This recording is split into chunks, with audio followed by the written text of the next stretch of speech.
dots. It is your friend in flowers, Lisa Mason Ziegler, and super excited to talk tonight because I love talking about stuff when it's time to do it.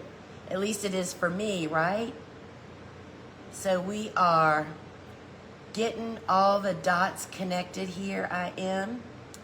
And I know a lot of times it goes live a minute before I actually know that it's live. And, you know, I think direct seeding was one of the last skills that I got as a flower farmer. I was a crummy direct seeder for many, many, many years. And I finally figured it out probably about 15 years ago. And I am going to share that with you guys tonight. If we are really connected, and we are. Hello, flower friends. Now I know we're live. Welcome to the Live Gardening Show. It is your friend in flowers, and if we've never met, I am so glad to meet you. Glad that you're dropping in here for us tonight. And tonight's going to be a really fun show because I think that so many people feel like what we're going to talk about tonight is so approachable, right? And so doable.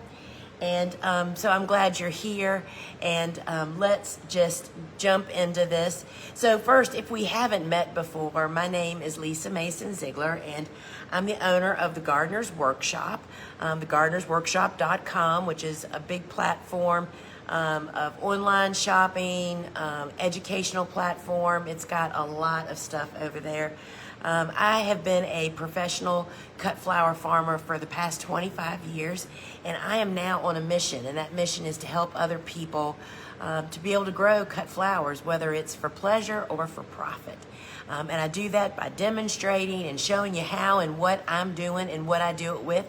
And we sell the same stuff that I use. In fact, we sell the same seeds that I plant in my garden. We don't, we just buy extra seeds and package them and put my instructions on the seed packet and then show you the actual way to do that. So, today's show, I'm going to be talking about why I grow and love Nigella, which is also called Love in a Mist. And there are so many more of them than what people know. It's kind of like Black-Eyed Susans. Nobody knew that there was so many of them, right? So we'll talk about that.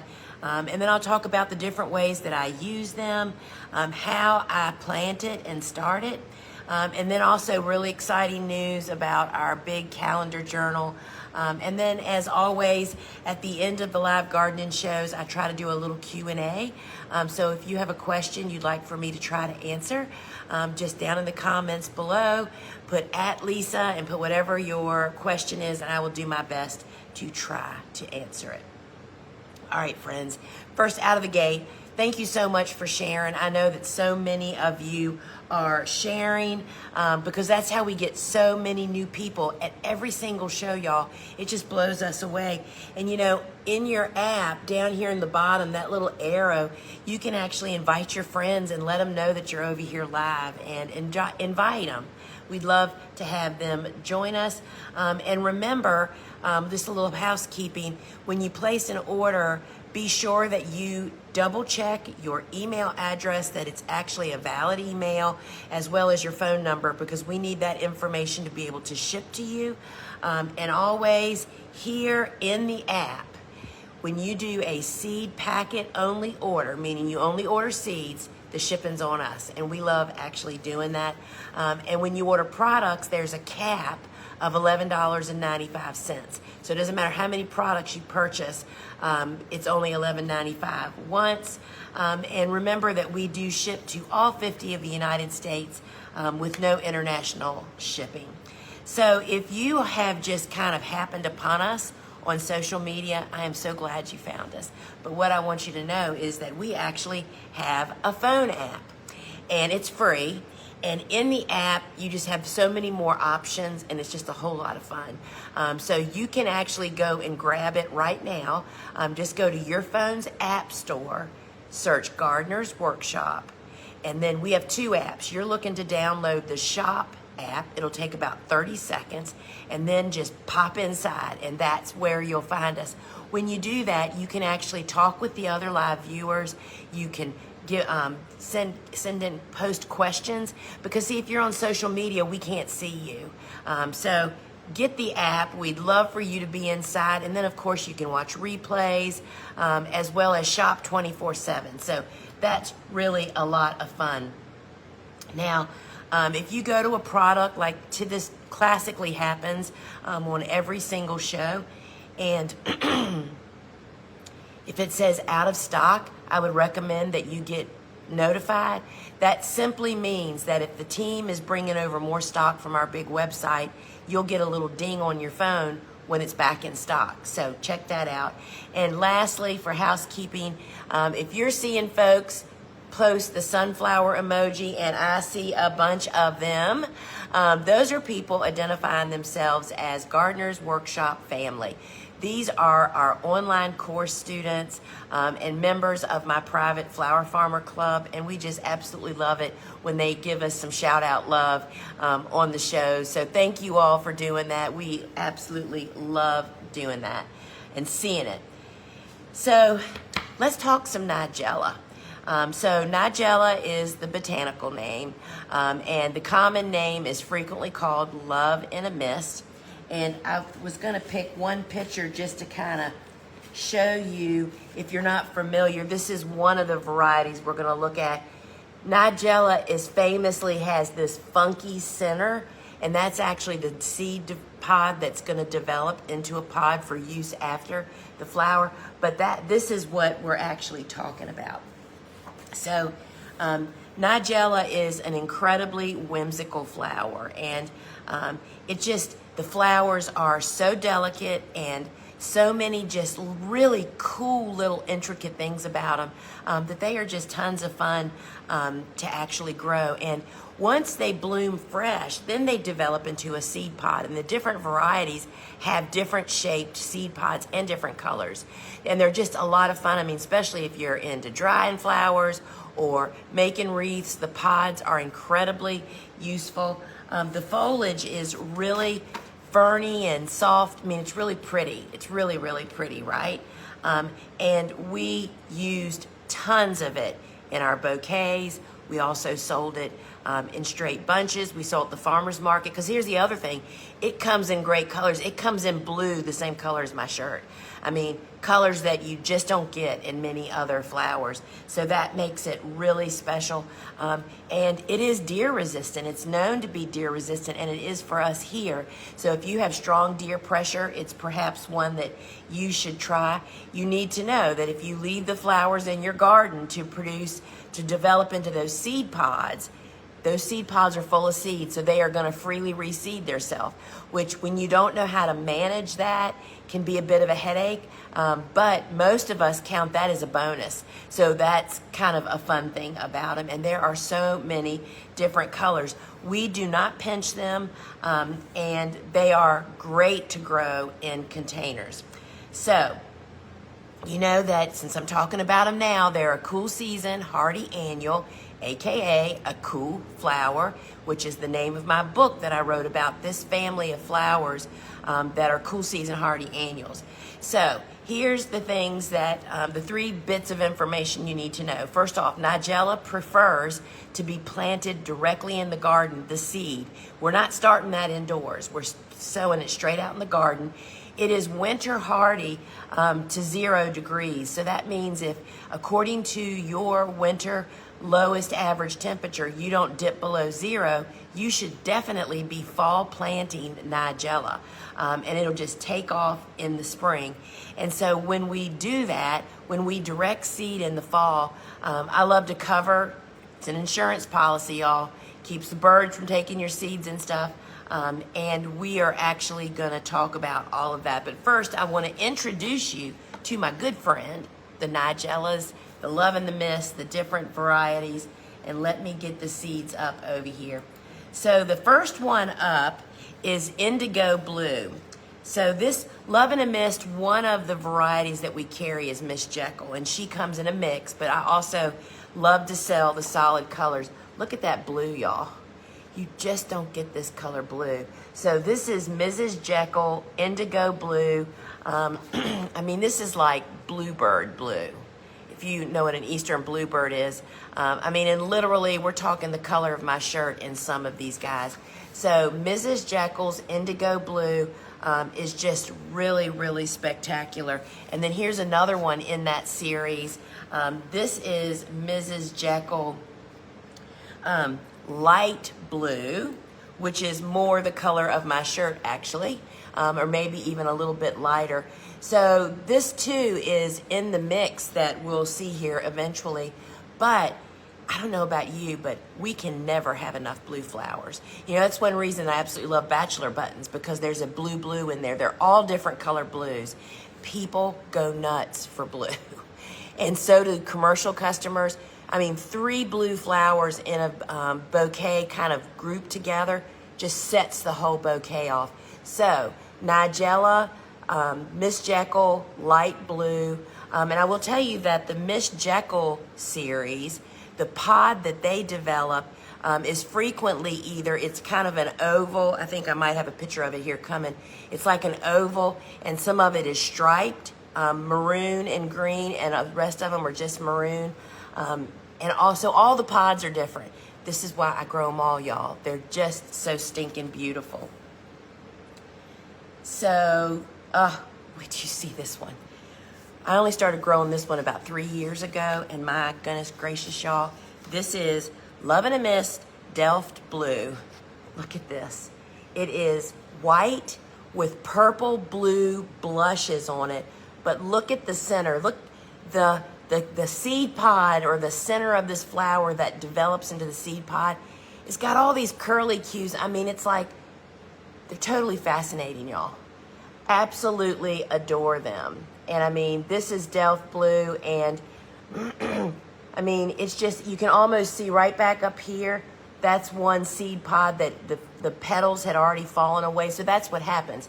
It's kind of just like the giant poppy pods. The center just starts swelling, and the fresh petals fall off, and then this amazing seed pod develops. But if you cut these at the right time, fresh, they have a great vase life. And I will tell you, people absolutely love these. So this is absolutely one of my favorites. And then the one that I showed you a moment ago, African Bride. This is the same shape and type of flower as Delft Blue. So you can see the center so much better here, right? But the petals are white, and it's got that dark center. And if you can see, like, look up here and look at the side view, all those curly cues, I'm telling you, they're just the funnest darn flowers ever. Each year I say I'm just not gonna grow them all anymore, and then this time of year comes and I have to grow them. And I wanna just point out, see these ones that haven't opened yet? That's the stage to harvest. Obviously we have to have pictures of some of them open for you, but it's just cracking is where I really love to have these. So that is African Bride, and she is a beauty. You know, I mean, I know I talk about it a lot, that you can never have enough white flowers because they go with everything, right? And so look at this one. This is this is Love and a Mist Persian Mulberry Rose. And so this is just, I mean, a great spring color, right? It's actually a mauvey pink, and it's really a lot of fun. And there's a lot of variation. There are single blooms, which this is, and there's double blooms. I mean, they're just, y'all, this is why I had to become a flower farmer. I just have to grow all these different flowers. And I absolutely love this one. I mean, this one makes me think of little girl baby showers. It's just the sweetest little flower ever. Now, this one is the same flower shape as the African Bride and the Delft Blue. They kind of all come from the same family. And this is called Midnight. And it's definitely dark blue, but it's dark. And y'all know what I think about dark flowers. There's a time and a place for them. You just don't need a ton of them. So this is one that, you know, you can grow, but don't grow 10 feet of it if you're a small grower like me. You know, I'll grow 3 feet of this and maybe 7 feet of all the others of each of the colors. This is Midnight, and it is got that same funky seed pod developing in the middle. That one is just a lot of fun. Now here comes Miss Jekyll the mix. This is the first Nigella I ever grew all those years ago. Look at all those pretty colors. There's white, there's the blues, there's a pink. So if you're just meeting Nigella, I would say to you, if I was just starting out, I would grow this, and I would grow African Bride and Delft Blue. I mean, those are the ones that are just scrumptious. They're just so useful and so beautiful. And so this is the mix. And as I mentioned, you can use them fresh or let them develop. I used them fresh flowers. Then I used them as fresh pods. And then we would dry some pods to use in wreath work or whatever we were actually doing. And here is the variety. It's called Green Marbles. And this, it's a white flower, but there's the pod. This is the shape of the pod of all the Miss Jekylls. And this is my favorite pod because look at that color, y'all. It's lime green, right? So this is actually called Green Marbles for that very reason. The blooms are white. They're beautiful too. But when we were selling to Colonial Williamsburg, we sold tons of these. Tons and tons of these to them. So those are all of the flowers. And now I'm going to show you how I actually start them, okay? I'm going to try to do a little demonstration, y'all. So we're going to pretend, I'm going to do my best to not get, maybe I better put a pair of gloves on. If I get this soil on my nose, it'll make me cough and sneeze and carry on. And, I had to leave the stage last week when that happened. Still fighting that mess, but anyway. So we have a little pretend bed here, right? And so you direct seed Nigella, oh, my seeds. So first off, read your seed packet instructions. It says, sow seeds directly in the garden. Sowing seeds directly in the garden is recommended. So it tells you right there that you shouldn't try to start them inside.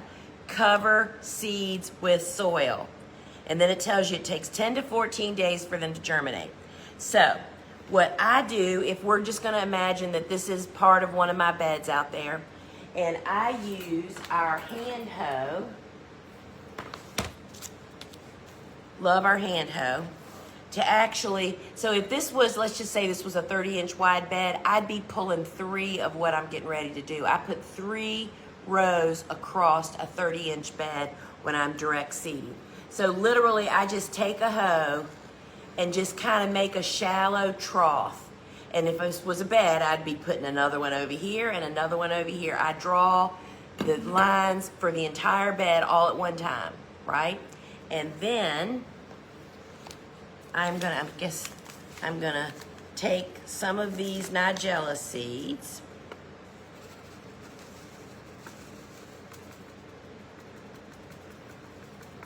And I just take a few in my hand. I should step this on something. Kind of make this so I can actually do it and y'all can see it.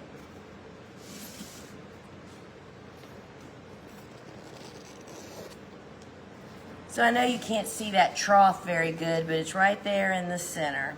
And the reason I draw this trough is multi-purpose. One, my eye can see where I'm supposed to put the seeds. Secondly, a week from now, when I come back, I can see where I planted the seeds. But most importantly, because I would water a direct seeded bed every single day till they sprout, I will only water in the trough. Why would I water the entire bed, water and weed seeds, but water runs off everywhere and can wash your seeds away? The trough really makes a difference. So I've just taken a few of the seeds in my fingers, and I am simply rubbing my fingers back and forth and moving, and that is dropping a seed about every 1 or 2 inches. And I know you can't see that. You just have to imagine that's what I'm doing. And I'm just going to do the rest of them. And so if you read on the instructions, it says that you want to plant every 6 inches. Well, if you want to plant every 6 inches, what I do is I plant a seed about every inch. Because stuff happens, not all seeds germinate. And y'all, that's why I get great stands of direct seeded stuff. I used to, back in the day when I told you I used to be a crummy direct sower, I was putting like a seed, a seed every 6 inches. It just does not work out that way. The seed is literally one of the least expensive pieces of your journey of starting these seeds. So it's said that the seed should be covered. I would then take my hoe and just kind of run along down the side of that trough. And you see how that's just pushing a little soil? And then I just firm it in. And that's it. Then it gets watered. And not following the instructions, meaning covering it when it's not supposed to be covered, or not covering it when it shouldn't be covered. You know what I'm saying? If it's supposed to be covered, people don't cover it. And if it's not supposed to be covered, they cover it. And that prevents germination. And also your outdoor temperatures for cool season hardy annuals has to be cool at night for them to really start to actually sprout, right? So I would plant my seeds, I would water, and then I will water those troughs every single day until they sprout. Usually that's a couple of weeks. I plant all of my seeds at the same time that need to be direct sown for that very reason, so that they can all just get their watering. So overseeding, following the directions, and not planting early when it is still hot. If it is hot during the day, they just simply are not going to germinate. The coolness is what tells the seed it's time to sprout. So I understand about wanting to get them in the ground and get them started, but it just does not pay off to actually do that. So the next thing I do, I'm so glad I did that. Look what y'all, look what I just found. Here's 2 Reese cups. I had no idea there was any left in here. All right. So we've planted our seeds. So what is my insurance policy? Because stuff happens out in the garden. You know, there's all kinds of insects that can potentially carry your seeds off. There is birds, but for me, squirrels get in my bed and just root around and totally disrupt. So we always cover our beds, the direct seeded beds. I don't use hoops normally. I will lay the row cover down. We use weight bags to hold them. This is lightweight. That's why it's called a floating row cover. It is lightweight enough that you can use it for short-term use without hoops, right? And that really retains moisture. It keeps the varmints out of your bed, you know, from the birds eating stuff. And it just makes all the difference in the world. And when I would come out to water in the morning, I don't water through the row cover. I just take the bags off of one side, fold it back, do my watering chores, and put it back. It might be a little more than you want to do, but I'm telling you, it pays off. So this is the row cover, and it comes in a 20-foot, a 50-foot, and a 100-foot piece. It's easy to cut, it's lightweight, it allows 85% of air, water, and light to penetrate it, which is what is so important, that as much light as possible gets through. So that's the row cover, and we use a lot of that. It just depends on your situation. Row cover can just deter, especially if you cover immediately. Don't let the animals start getting in there and rooting around, right? Cover it, and they just kind of don't even know anything's going on under there. So that's the row cover. Now, the weight bags are anchor bags that I use, and I actually have one here that's full. I have learned that 15 pounds is the magic number for bags. And so 15 pounds, meaning it'll literally hold, if you use enough bags in a windy situation and they're installed properly, they will stay down. So this bag is full of gravel. You can use gravel, sand, soil, whatever it is that you actually have on hand. For when you're using it flat, you put 2 at each end and then 1 along each side at about 10 or 12 feet. And you want it to be pulled kind of tight. It's air getting under it that lifts them off, right? So these come in a, how do these come? These come in a 10 pack for $10.95, a 30 pack, and a 60 pack. When you go up in numbers, it has a little bit of discount. But they will save your life. You never, ever, ever. I have hundreds of these, and we never have enough. I use them on insect netting, silage tarps, row cover, just everything on this farm that needs protection. It's these anchor. The reason you use anchor bags is it doesn't rip the stuff. You can't use clips or spikes or any of that kind of stuff. That doesn't work for what you're actually doing. So that is the row cover and weight bags. Now, I don't know about you, but my knees are kind of in trouble. You know, I don't go up and down like I used to. But once I get down, I can actually do a whole bed. And you know why? Because I'm kneeling on something that is cushioning my knees. Have y'all ever seen a kneeling pad like this? Is it 2 inches? I believe it is 2 inches. This is made in the USA, and it is 2 inches thick. It has a great handle, and I'm telling you that, especially if you have trouble going up and down, this is just so easy on your knees. My husband actually uses one of these to work on his Harleys on concrete. It is so amazing. And this time of the year, when we're direct seating, is actually when we use this the most. Bobo and Elizabeth each have one, and they use it out in the garden all the time. And we just absolutely love it. So it's 15 by 20 inches, 2 inches thick, made in the USA, and you will absolutely love it. I mean, this is like the best gift you could ever give anybody, by the way, if you have somebody that's a gardener in your life. So the cushy kneeling pad is pretty amazing. All right, so let's see where we are. Oh, and here's the best one ever. And I am the most guilty party around on this. So, anybody ever said, oh, I'm going to plant these and I'll remember? Ha! What a joke, right? I mean, it's just so ridiculous. So, these are our wooden name tags, and I love using these because not only do you have two sides to use, you can use one side 1 year, the other side back the next year, and then you can either spray paint the top or you can dip it in paint and do it all over again. I mean, we have some that have like 10 layers probably of paint on them. And if you paint on them with puffy paint and make like permanent stuff that you grow every year, you can reuse them. That is, if you can keep up with them. We can't possibly do that. But nobody remembers where they planted what. We get reached out from people all the time saying, this is, I planted this, but this is what grew here. And it almost always turns out that, they just got confused over where they plant stuff. And I know this because I do it. This is how you prevent that. This is our label and marker bundle. So this has 10 of these 18-inch, 10 12-inch, and it includes the garden marker that we use all the time. The whole thing is $17.95. And it just, if you have the stuff you need when you go to do the job, y'all, it makes all the difference in the world. So this is $17.95, and it just kind of will really make you happy in the spring when you actually know what you planted when. Now, if you have more permanent plantings, that is where I like to use the copper markers. So this comes in a pack of 25 markers for $21.95.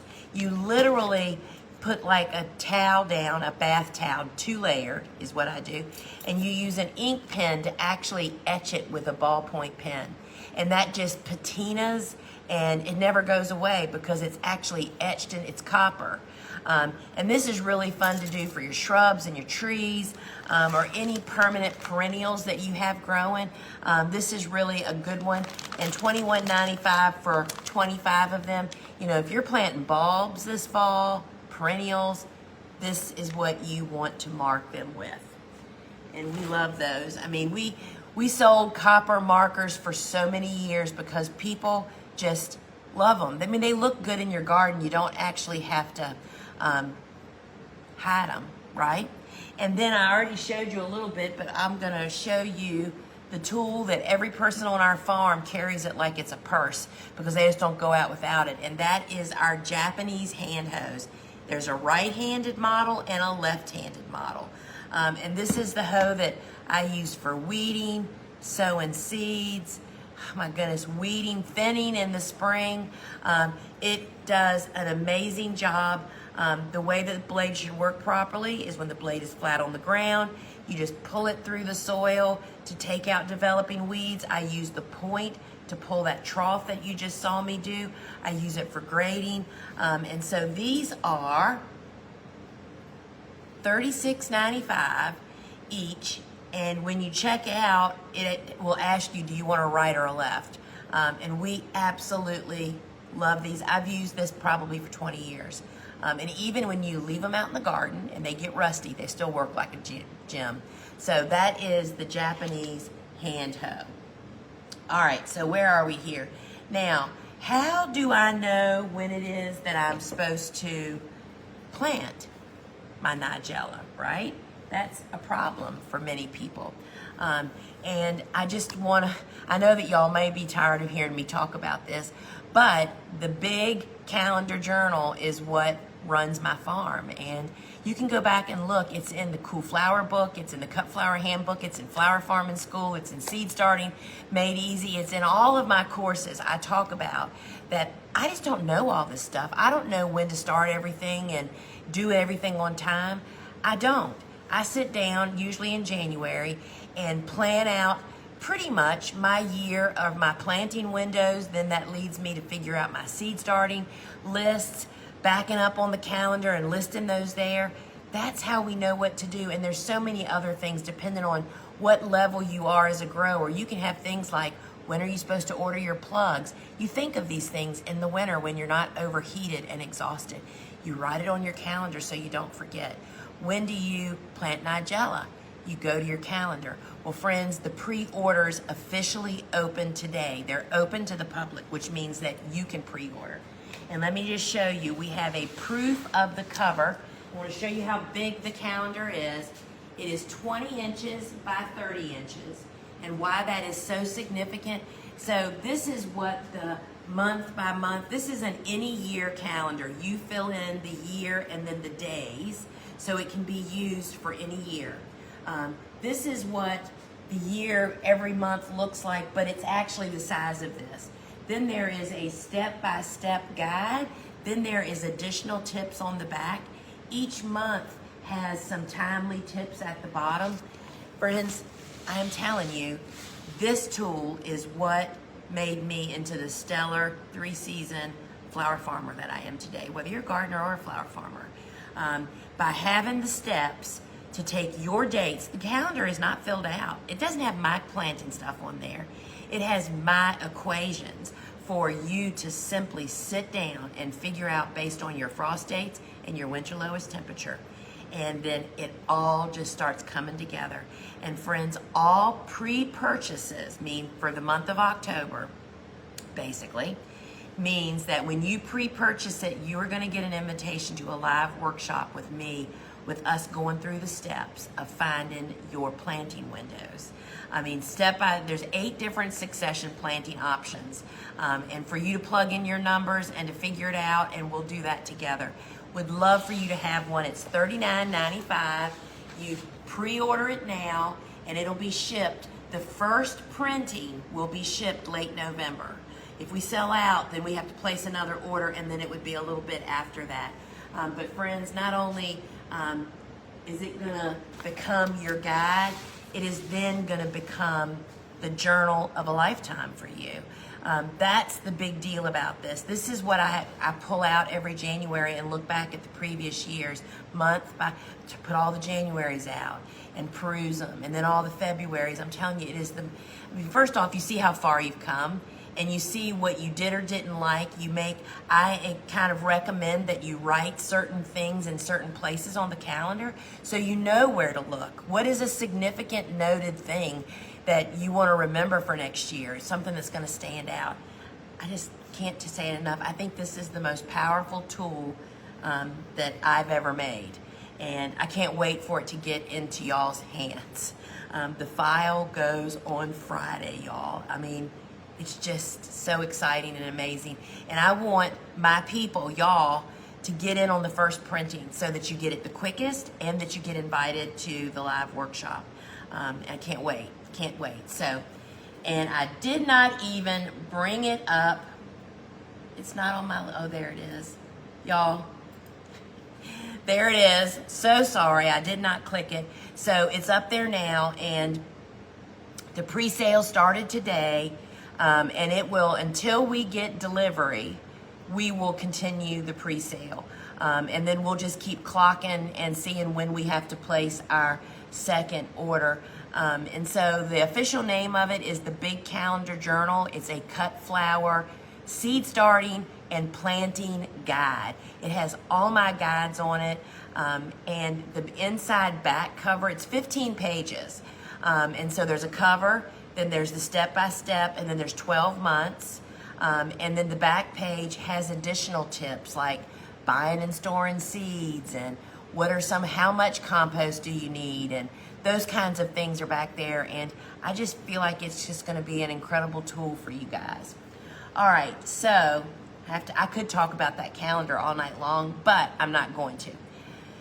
So next up is harvesting all that Nigella, and I will tell you that some years it's like a one cut. You know, if it's a dry spring, and even if we irrigate, it's just not as voluptuous as rainy years. 2 years ago, I had Nigella. All of it was hip high, and it was branching. We have never had so much Nigella. So your conditions really affect that. And you know, we use my handy dandy shears and pouch. I mean, literally, there's stuff on these. These are mine, and this is the pouch. We would actually send you new ones if you ordered them. And so why do I use the same pair of shears for over a year? Because I use a pouch. This pouch, oh, my pouch is ripping. This pouch is 20 years old, y'all. Is because it has a clip. You don't have to wear a belt. You can just slide it onto your pocket. So you never lay your clippers down. They're always right there on your hip, and that's what keeps you from losing them. And so when they come to you new, this is what they look like. They are available separately here inside. The app, it's $57.95 for both of them. I think that's like a $5 savings. And so when you want to cut Nigella fresh, you cut it just as it's cracking. Then if you want to harvest fresh pods, as soon as those petals fall off and it starts to develop, that's when I harvest it, because those pods will continue to develop and they will spill seeds everywhere. You don't want that to happen. And then of course you can actually dry them at that stage also. So I'm just going to show you. So what do you do with all the seeds for cool flowers that don't need to be direct sown? You know, direct seeding is probably 15% of all the seeds that I plant in the fall. And I'm not going to demonstrate because you can actually go to the app or go to the product afterwards and see how I make these, but I want to show you this. And I want to show you a really good lesson. Something I never realized is these are 2 trays of plants that were started on the same day, September 10th. This is Salvia Blue Batter, growing in the very same spot too, by the way. This is Salvia Blue Batter. You can see that it was a quick grower, right? So it's, what, 21, 22 days old today? And then this is Feverfew Vegmo Single. Look at all those little babies. Started on the September 10th, the same rate. So you have to know that every seed has a different growing rate. Do you know what torture? So if you had tried to direct sow these out in the garden, which would not be a good idea, you'd never get them. Nobody is going to hoe every day to hold the weeds back for 21 days, even if it would germinate that quick out there. These just germinated like 3 days ago. So that's the way. Those are soil blocks. Forgot to say that for anybody that has never seen it. This is 100 of the 3/4 inch soil blocks on this tray. And this is the tool. This is the soil blocker.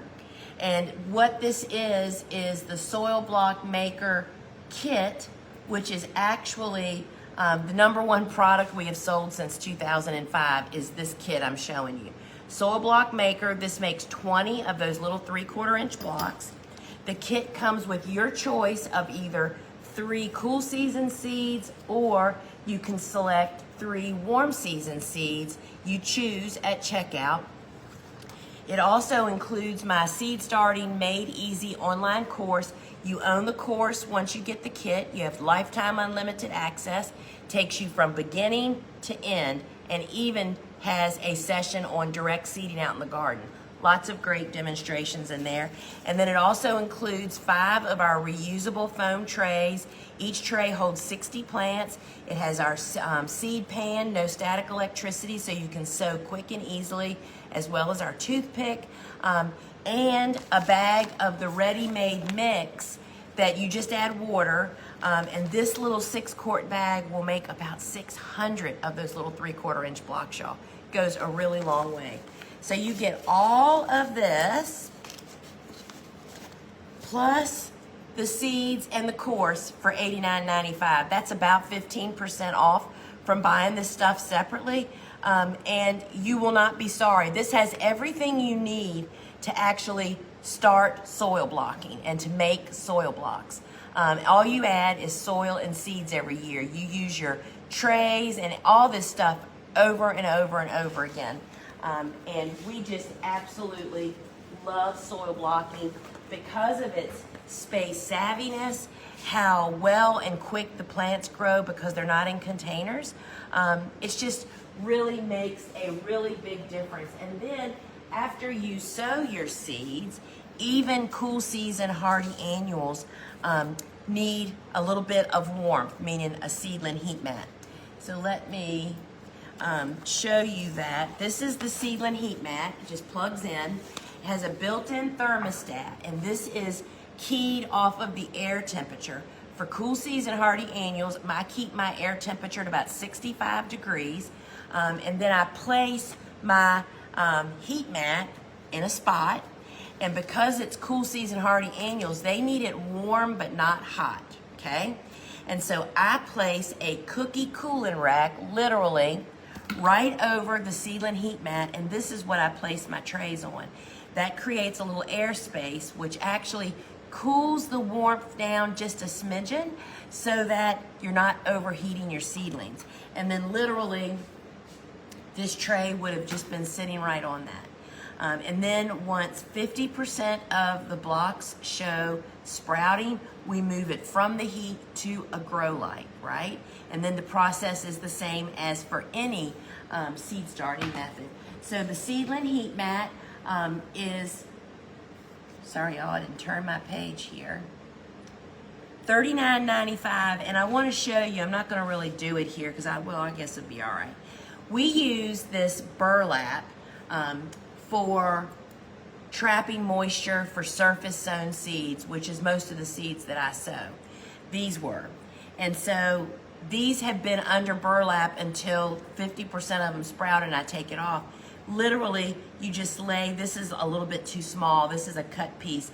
It comes in a 3-foot square piece. You can cut it to fit whatever trays you're using. And this just simply lays on the trays between waterings. And it just helps to trap moisture. However, because it's wide weave, it allows air circulation. So you don't encourage funguses like dampening off. It makes such a big difference. And so this comes in is a 3-foot square piece basically. And it's $3.95, or you can get a 3-pack for $9.95. It just helps you to keep moisture on the surface of your blocks, and it does a really great job. Trying to be careful with my babies. You know, I say every flower we're talking about is my favorite, but that's my favorite bouquet feverfew. It's Vegmo Single. That's the one that looks like a little teeny daisy. Totally love that guy, right? All right, so we're getting down. We need to wrap this up, right? So in a few minutes, I'm going to do my Q&A. So if you have a question, please post it in the comments. And I just want to remind you guys that over at thegardenersworkshop.com, we have so many resources for you. That's where my blog is. You can connect with both of our podcasts, Field and Garden, plus Seed Talk. And also, speaking of resources, my books. You know, the Cut Flower Handbook is just an incredible resource if you want to grow cut flowers, whether it's a little cutting garden in your backyard or you have a flower farm. And y'all look at this picture. My sister took this. That's all Nigella. That's all the different Nigellas in there. And there's so many beautiful, I have to show you. I love showing this picture. This is the table of contents, y'all. Look at those beautiful images. And you know, we grew all these flowers, right? But the Nigella is got several pages. It shows you what the seedlings look like. This is thinned, this is not thinned. There's that bucket of just beautiful Nigella. So it has all the information to actually grow them, and it has the stage to harvest for each flower, but that includes Nigella. I would love to sign a book for you, and when you purchase the book through us, you also get the PDF download link to download the flowers that we couldn't fit in the book. There was no room. 5 of these 6 are actually cool season hardy annuals. So you get more cool season flowers, and they follow the same format that's in the book. And we would love for you to have that. And then of course, the book that started it all, y'all. And y'all, I did it again. I didn't even click on my book. I get so carried away. So it takes it just a second to come up. The Cut Flower Handbook is $30. And I would absolutely love to sign a copy for you. And we just love sharing that bonus. And that book is the perfect companion for the calendar. I mean, the calendar and the book, you have everything that you need to really just, all the information to be a 3-season cutting gardener or farmer, right? All right, so this is the book that started it all, and this is Cool Flowers. Cool Flowers also comes with a video book study when you buy it from us, and this explains the basic cool season concept of how to grow hardy annuals for your garden and how to figure that out. This is an easy read, y'all. This is like the first step, and I would love to sign one for you. And that book is $22.95. Now, I hope you guys are encouraged to grow some Nigella, and then I think you're going to love them as much as I do. And remember that we do live gardening shows on Wednesday nights at 8, which we're at now, and then Friday at 12 noon is the big show when we have harvest. You know, we still are harvesting, but it's going to come to an end before long, so don't miss those. As well as I do pop-up shows, meaning just spur of the moment shows, which I am surrounded here in this building right now. We're harvesting crops for wreath making and making bunches for me to do with my Flower Farmer Club. And I think that would be a really fun show to do about what crops I do that with. So anyway, I do pop-ups unannounced. So be sure your notifications are turned on here inside your app so that you'll know when I go live, you'll get a little ding on your phone. So if you're heading out, thanks for joining me, but I am going to do our little Q&A now. So let me see what we actually have here. All right, so let's see.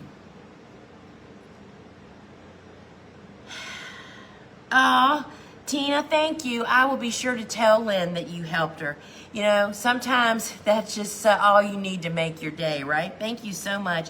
Lynn is our customer service person at the office. When you call, she's usually the person that answers the phone. Hello, everybody. All right. Tom, can Lizzie's be cut to the ground and with protection of some kind be wintered over in an unheated hoop house in Zone 7? So Tom, I will tell you that, so Lysianthus is a cool season hardy annual, right? And if you plant it in very early spring and it blooms for that season, I'm going to tell you what Steve and Gretel Adams, who are 2 of our instructors, but amazing experienced longtime garden growers, and they grow houses of Lysianthus. So it happens to me too. You see your Lysianthus heading into this time of the year, and many of the plants just look really, really healthy and happy, and you're thinking, how can I pull those out, right? In our experience, less than what hoop house or not, even out in the field, it's disease that takes them. we tend to get less than 20% survival rate, and they're scattered throughout a bed. You know what I mean? So it renders that bed, especially in prime real estate in a hoop house, that we just don't do it anymore. I don't do it out in the field, and it's just really, really not as rewarding. If the weather conditions were perfect and you don't have any disease in your soil, which is not likely, the winter is wet and cold, and that's what festers up disease, and that's what takes Lizzie. So I would say in a hoop house, they should survive for temperature, but that's not what kills them. It's other stuff. It's the disease and the wetness. And, you know, if you try it, let us know how it goes. But it was too funny. I was interviewing Steve and Gretel. You know, they teach our hoop and greenhouse course, growing cut flowers in there. They're amazing. An innovative young couple that worked with Ohio State. They have 18 or 19 houses. I mean, that's their career. This is what their family business is. Anyway, I was interviewing them when one of their courses was launching, and I asked them that question, and it was too funny. They're probably in their late 30s. The two of them looked at each other. You could tell they had different opinions. Steve, who doesn't like to throw away anything, and Gretel, Steve started to talk, and Gretel spoke up and said, this is what we've learned. It's just not worth it to us. We winter them over, a few survive. We've lost that space for the winter, and we don't get return on it. So have to let us know, Tom, how that goes. But that's what the professionals say anyway. So Benita asked, should I do succession planting of the Nigella? You know, I don't know, because we direct sow it in the fall. If you are at 0 degrees during winter or above, you can fall plant it. I've never planted it again because I don't know, for me where I am, that it has enough time if I planted it in very early spring. Plus, you can't direct seed in very early spring very easily because it's too cold outside. It would not get tall enough and mature enough before it was time to bloom. So I would say, depends on where you are, but I have never done that. Mary Johnston, yours is definitely Tweedia blue. You taught us that one stick of Tweedia in a bouquet was just all you needed for that blue. You know, Mary, it is just so true. Blue it doesn't even look real, and it just mesmerizes people. We also grow Chinese forget-me-nots, and they're powder blue like my shirt. I mean, it's like they're unreal. You can't believe you grew them. They're just so very amazing. All right. Yeah, Lisa, I usually soil block these guys, but germination cannot be as good as other flowers. Linda, that's because they do best direct sown outside. I have never tried to start them inside. They really benefit from the variation of temperature. That's what tells them to break dormancy and germinate. So try direct sowing them on time for your area. Lisa, do you have white Tweedia? Never heard of white Tweedia. I have blue Tweedia. And ours germinated great this year. I actually moved all my cool flower seedlings out to the hardening off area today. I videoed it. I'll have some great reels coming from that. But I've never seen white Tweedia. But that doesn't mean anything, because y'all, I am not out there in the mainstream of looking at that kind of stuff. You know what I mean? I'm like in my own little world over here. Trying to direct sow these guys for the first time. Do they germinate faster when direct sown? Still in the 80s here, zone 6. So yes, Linda, they definitely will germinate. And so if I was worried about heat, you know, you can put a sun cap on them with insect netting and hoops to block the sun, to help your soil cool down. But I would plant them. So what happens if you plant too early into warm conditions and they don't germinate? They'll just sit there. But you have to, of course, keep the weed seeds, which will germinate anytime, of course, from taking them over. So if you just say, I'm going to plant them and then I'm going to cultivate every 10 days, you should be fine, and they will ultimately germinate. And they're so worth it. They are just such a great crop. I find Tweedia easy to germinate. Amazing plant, gorgeous heart-shaped leaves. Yeah, I like Tweedia. How cool during the day does it need to be to direct? So it's not really about the daytime temperatures, it's the night times. So what I'm looking for is it to be in the 60s at night, because we'll still have warm days. I mean, that's good old Virginia, right? But if there's more, you water them every day, and it's cool at night, because the coolness to warmness is the trigger that tells them to break dormancy, right? And that's what helps them to get to sprout. Hello, I'm going to plant in raised beds, Janet said. And yes, you can use row cover on raised beds also. Okay, I've got everybody here. Will you tell us briefly about the dried flower clothesline behind you? Something you sell, or did you make it? So that is some of the ingredients for the wreaths that I make with my flower farming club. It's Gumphrina, and it is our product, which you can find it in the app. Let me put my hands on it. It's called Flexi Tie. I'm looking for it, y'all. You know, baby, oh, here it is. I'm really bad about not putting stuff where it goes. This is what it is. It's here in the app. It's a stretchy cord. Love that you leave it in the net and just pull it out. It's made in England, and it's called Flexi Tie, F-L-E-X-I, and you can search it here. There's like 200 feet, I think, in here. This is what I use to make wreaths with too. I absolutely love it, or to put the dried stuff onto grapevine wreaths. Love this stuff. But that's what the little clotheslines are my Gumphrina actually drying. So thanks for asking. Oh, good, Kim. Ordered yesterday. Everybody's saying they ordered theirs. Great. Susanna, I'm in 8B. I ordered. I want a copy of yours. Actually, that is kind of part what comes in flower farming school. Lisa, if I were only able to plant 2 colors of Nigella, which 2 would you plant? The Nigella Miss Jekyll mix, which has all the different colors, and then I would probably do African Bride because it's white and just so cool and so visible. Those are the 2 for sure. Lisa, as a student, is there a calendar PDF, or would I need to purchase this one? No, there's no PDF. It's a 20 by 30 inch calendar, which is part of what makes it so useful because the days are so large. And so, no, there is not a PDF. There's not a printable version of this. It only comes as a printed product. Everybody's saying they got theirs. I'm so glad, y'all. Wait a minute. All right, I need to try the burlap. I love the book. Can you tell us the names of the app again? The app. The Gardener's Workshop. Search that, and we have 2 apps, the Learn app and the Shop app. This is the Shop app. I'm sorry.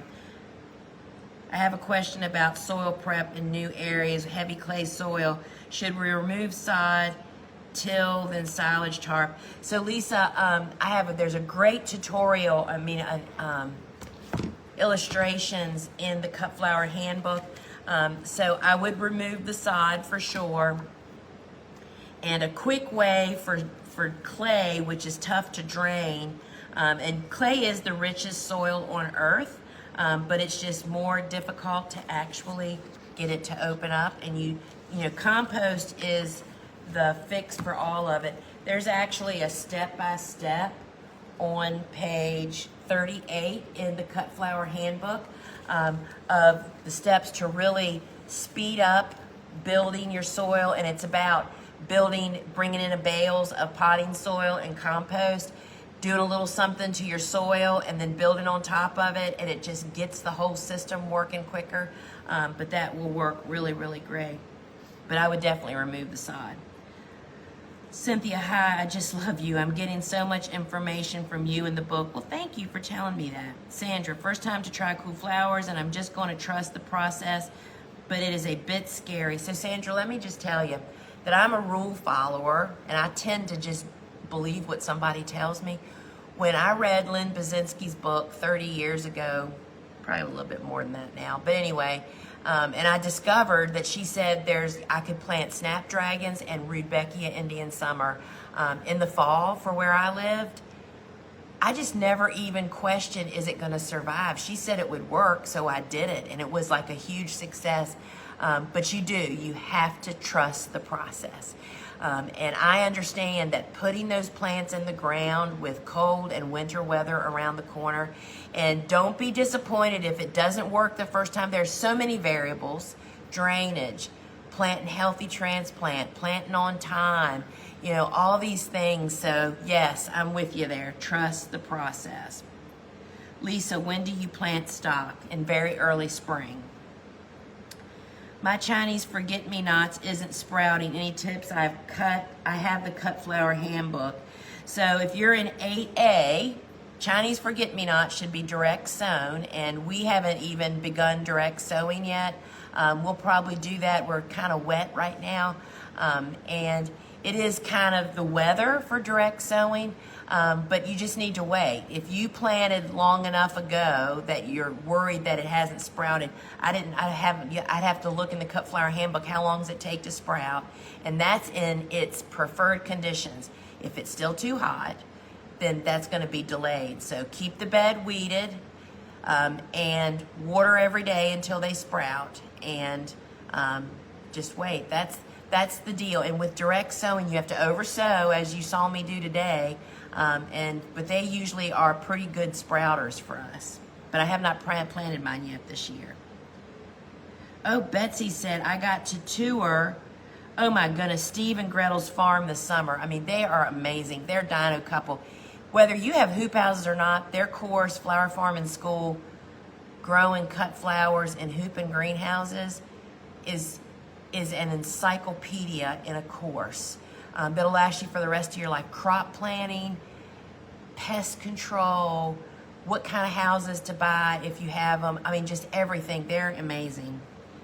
How long is Nigella blooming period? Usually, so if we start cutting it at first cracks and then letting them develop, we usually probably get 2 to 3 weeks for each variety, depending on the weather. I can't wait for y'all to have your calendar either.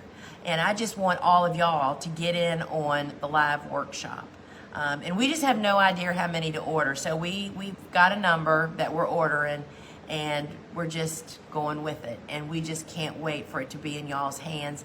And the biggest part of this calendar is how big it is, which means every day of the month is big enough. It's almost 2 inches by 4 inches. It gives you room to actually write information, like your seed starting list, and to make notes. And that's what's different about it. And I will tell you, it just changed my world. Thank you guys so much for joining me here tonight. No coughing, and I did not take medicine tonight, y'all. And let's see, hope to see you Friday. We're going to have some beautiful stuff to show you. And if you haven't already seen it, go over to Instagram and look at the reel I posted this evening of the Gumphrina laying out on tables that's being dried. We don't have enough room to hang them all, so we're finding other ways to dry it because I have so many things to make with them. Through the winter, that's what I do at the Flower Farmer Club. It's like added value product ideas. I'm actually making Christmas presents. So it's going to be a lot of fun. Flower crowns for little girls and wreaths that's what all my family's asked for. So we'll see what we can do. Friends, I love spending time with you. Thank you so much for joining me. And I'll be sure to tell Lynn that she helped you today, Tina. And thank you for telling me that.